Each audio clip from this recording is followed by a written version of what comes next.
Naku, madam, pasaway ka rin po pala. Parang anak mo. Nagkita po ba kayo? She's not here. Madam, sign na yun na hindi dapat kayo magkita. Oo na, sige na. Let's just go home. Mom? Mom?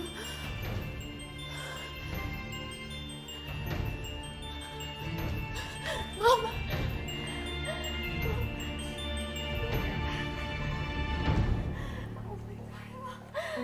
Mom, you're back.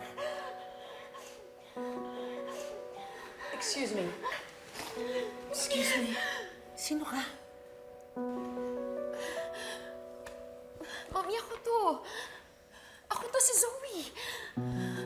Ikaw pala si Zoe. Zoe, she's not your mom. That's Ma'am Morgana Go. Kapatid siya ng mommy mo. Pero... Magkahawig lang kami. But I am not your mother at hindi kita anak. Mami, tama na. Sabihin mo na sa akin, alam ko ikaw yan. Mami, please, nararamdaman ko na ikaw yan. Umamin ka na sa akin. Mami, please, because I need it right now. Mami, ikaw yan. Nararamdaman ko na ikaw yan. Sinabi na nga hindi ako ang mami mo eh. You're my niece. But we're not even that close. Mami, di totoo yan.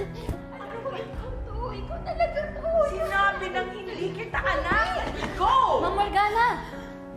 Hindi niyo po kailangan itulak si Zoe ng ganun. Pwede niyo siyang kausapin ng maayos. Annalyn, ano ba? Hindi ko kailangan ng tulong mo. Huwag ka nga makialam dito. Don't talk to your sister that way. Kahit anong mangyari, she is still your sister.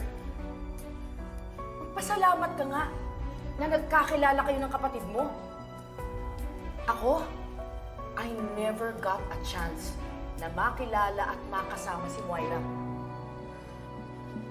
Kung pinagbigyan na ako ng pagkakataon, gagawin ko ang lahat para maging maganda ang relasyon namin.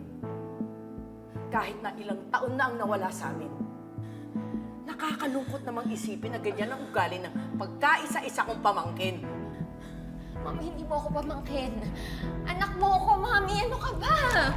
Let's go. Excuse me. Mami!